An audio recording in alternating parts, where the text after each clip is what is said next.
नमस्कार दोस्तों, जय श्री राम, जय श्री बागेश्वर धाम सरकार, जय हो श्री बालाजी महाराज की, जय हो श्री सन्यासी बाबा की।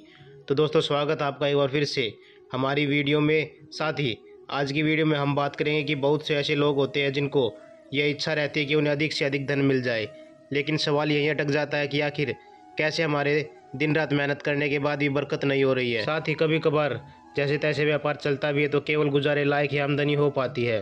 तो दोस्तों, इसमें गलती हमारे घर की महिलाओं की भी हो सकती है, क्योंकि उन्होंने जाने अनजाने में कई ऐसी गलतियां कर दी हो जिनके अशुभ फल घर के कमाने वाले सदस्यों को भोगने पड़ रहे हो। तो आपको बता दें कि इन समस्याओं का समाधान भी महिलाओं के हाथ में ही है। महिलाएं ही अपनी पतियों की तरक्की में उनका साथ दे सकती है, लेकिन अगर आप ये सोचती है कि एक औरत होकर आप भला कैसे क्या कर सकती है और कितनी बरकत ला सकती है, तो घर में बैठे बैठे भला कैसे पैसों की कमी दूर कर सकती है, तो अपनी गलती अभी सुधारिए और बागेश्वर धाम सरकार के बताए हुए आटे के वो उपाय देखिए जिनमें बताया गया है कि रोटी बनाते समय सिर्फ एक चीज़ मिला लेने से महिलाएं कैसे अपने घर में बरकत ला सकती है, साथ ही सुख समृद्धि भी बढ़ा सकती है।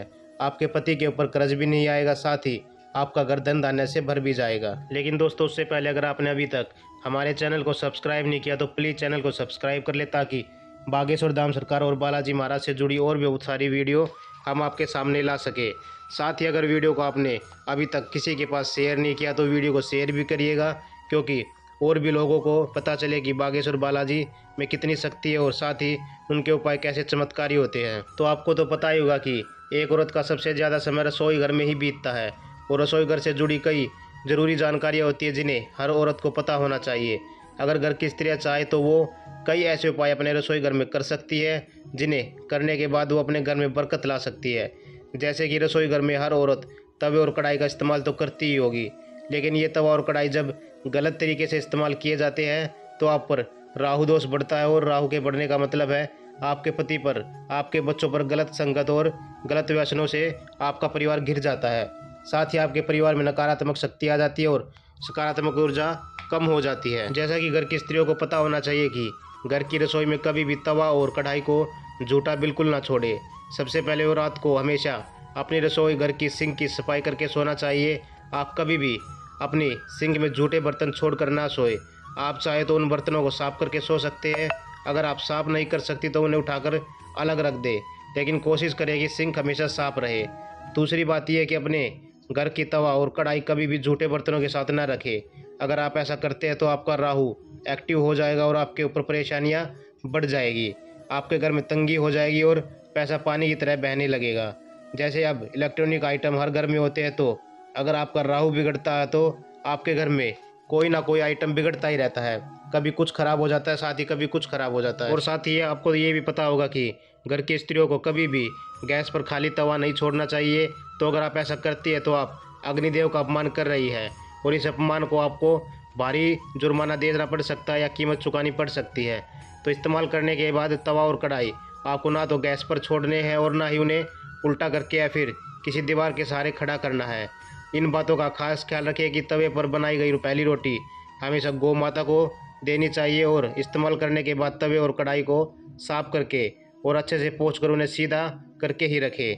कभी भी इन दोनों बर्तनों को उल्टा करके ना रखें। और साथ ही इस बात का भी आपको ध्यान रखना है कि तवे पर बनाई गई पहली रोटी हमेशा गौ माता को देनी चाहिए, और इस्तेमाल करने के बाद तवे और कढ़ाई को साफ करके और पोंछ कर उन्हें सीधा करके ही रखें। कभी भी इन दोनों बर्तनों को उल्टा करके ना रखें। अपने घर के तवे और कढ़ाई को हमेशा बाहरी लोगों से छुपा कर रखना चाहिए। इससे आपके घर में बरकत होती है और आपके घर में नज़र दोष नहीं लगता है।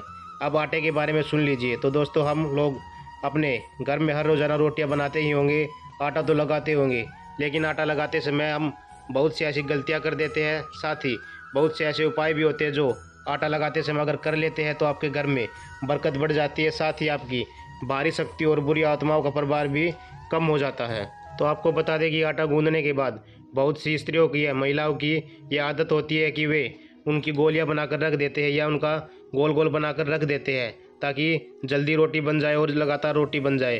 तो ऐसा करने से आप भारी शक्ति और बुरी आत्माओं का प्रभाव आपके ऊपर हो सकता है, क्योंकि हिंदू धर्म में मान्यता है कि जब कोई व्यक्ति मर जाता है तो उसकी आत्मा को मुक्ति के लिए पिंडदान किया जाता है। पिंडदान में आटे की गोलियों का इस्तेमाल किया जाता है। तो अगर आप आटे की गोली बनाकर रखते तो यह पिंड मानी जाती है। इससे आपके घर में नकारात्मक शक्तियों का प्रभाव हो सकता है। इसलिए आप आटा लगाने के बाद उन पर उंगली डालकर या छाप लगाकर छोड़ दे। ऐसा करने से आप महालक्ष्मी को आमंत्रित करती है। और आगे आपको बता दें कि बहुत सी औरतों की ये आदत होती है कि वह एक साथ बहुत सारा आटा लगा देती है और फिर उसे अपने फ्रिज में उठाकर रख देती है। तो फ्रिज में रखा हुआ आटा मुर्दा हो जाता है और आटा पिंडदान माना जाता है। अगर आप लंबे समय तक ऐसा करती रही तो यकीन मानिए आपके घर में कोई न कोई बाहरी हवा आ जाती है, साथ ही आपके घर से सकारात्मक ऊर्जा चली जाती है। माता लक्ष्मी का वास भी आपके घर में नहीं रहता है और वह आटा बासी भी हो जाता है। अक्सर उसको खाने से बहुत सारी बीमारियों को भी आप आमंत्रित करते हैं। साथ ही ऐसी रोटियां खाने से आपके जॉइंट्स में पेन होने लग जाएगा और आपको गठिया की समस्या भी हो सकती है। साथ ही रोटियां बनाते समय हम जिस बर्तन का इस्तेमाल करते हैं, अक्सर महिलाओं की आदत होती है कि वह बर्तन का इस्तेमाल करने के बाद बचे हुए बर्तन को वापस से आटे के बर्तन में ही डाल देती है, लेकिन ऐसा करना सरासर गलत है। पहली बात तो वह बर्तन झूठा हो चुका है और अगले दिन जब आप रोटी बनाने के लिए उस बर्तन में आटा निकालेंगे तो बर्तन भी साथ आएगा। आपको हर रोज़ गाय की रोटी निकालनी होती है या कभी कभी किसी ब्राह्मण को भी खाना खिलाना होता है, तो क्या आप उनको अपने घर का झूठा खाना खिलाएंगे? और ऐसा करने से आपको पाप भी लगेगा। दोस्तों, अगर हम किसी को झूठा खाना खिलाते हैं तो हमें कई प्रकार के दोष भी लगते हैं, साथ ही पाप भी लगता है और खाने वाले की आत्मा तृप्त नहीं हो पाती है, साथ ही उनकी आत्मा भी हमें गाली देती है। तो चलिए दोस्तों, अब बात करते हैं आटा लगाते समय महिलाओं को कौन सी एक ऐसी चीज़ आटे में मिला लेनी चाहिए जिससे उनके घर में बरकत बढ़ती है, साथ ही रोटियां भी स्वादिष्ट बनती है। तो बागेश्वर धाम सरकार यह उपाय बताते हुए कहते हैं कि जब भी घर की महिलाओं को आटा लगाना होता है तो उसमें 1 चम्मच दूध जरूर मिला लेना चाहिए। इससे बनने वाली रोटियों में खुशबू आएगी और आपके घर का पूरा वातावरण भी शुद्ध होकर महकने लगेगा। इससे आपको सकारात्मक ऊर्जा मिलेगी और आपके घर में उन्नति भी होगी और खुशहाल ज़िंदगी बनी रहेगी। दूसरी बात यह कि जब भी आप दूध डालकर आटा लगाती है तो इसमें रोटियां नरम और मुलायम बनती है, तो ये चबाने और पचाने में भी आसान रहती है। तो चलिए अब बात करते हैं दूसरी ऐसी चीज़ की जो महिलाओं को आटा लगाते समय मिलानी चाहिए। तो बागेश्वर धाम सरकार यह बताते हुए कहती है कि महिलाएं अगर ये चीज़ आटे में मिलाकर रोटियां बनाती है तो आपके घर में ज़रूर ही बरकत होने लगेगी, और यह चीज़ है हल्दी। जी हाँ दोस्तों, हल्दी को लक्ष्मी माता का प्रतीक माना जाता है। साथ ही अगर हल्दी आप अपने आटे में मिलाकर रोटियां बनाते हैं तो आपका शरीर भी हष्ट पुष्ट रहता है। इससे आपका तन और मन शुद्ध होते रहेंगे, बल्कि माता लक्ष्मी भी आपके घर में अपनी कृपा बनाए रखेगी। साथ में पहली रोटी गौ माता को निकालने का विधान माना जाता है। तो ये हल्दी वाली रोटी जब आप गौ माता को खिलाएंगे तो आपका बृहस्पति ग्रह मजबूत होगा, और जब बृहस्पति ग्रह मजबूत होता है तो लक्ष्मी नारायण की सीधी कृपा आप पर होने लगती है। इससे आपके घर में न केवल बरकत बढ़ेगी, साथ ही खुशहाली भी आएगी और वास्तु दोष भी खत्म हो जाएगा। तो दोस्तों, ये थे कुछ उपाय जो बागेश्वर धाम सरकार ने अपनी कथा में महिला को बताए। तो अगर आप भी इनमें से कोई गलतियां करते हैं तो आज ही सुधार लीजिए, ताकि आपके घर में भी बरकत बनी रहे, साथ ही आपके परिवार का, आपके पति का धन व्यापार भी चलता रहे। तो दोस्तों, आज की वीडियो में बस इतना ही। वीडियो आपको कैसी लगी कमेंट बॉक्स में जय श्री बालाजी महाराज लिखकर जरूर बताएं। साथ ही अगर वीडियो को आपने अभी तक सब्सक्राइब नहीं किया तो चैनल को सब्सक्राइब कर ले और वीडियो को लाइक और शेयर करना ना भूलें। आपका एक लाइक और शेयर सब्सक्राइबर हमें मोटिवेशन देता है और भी अच्छी नई वीडियो बनाने का। थैंक यू दोस्तों। जय श्री राम, जय श्री बालाजी महाराज।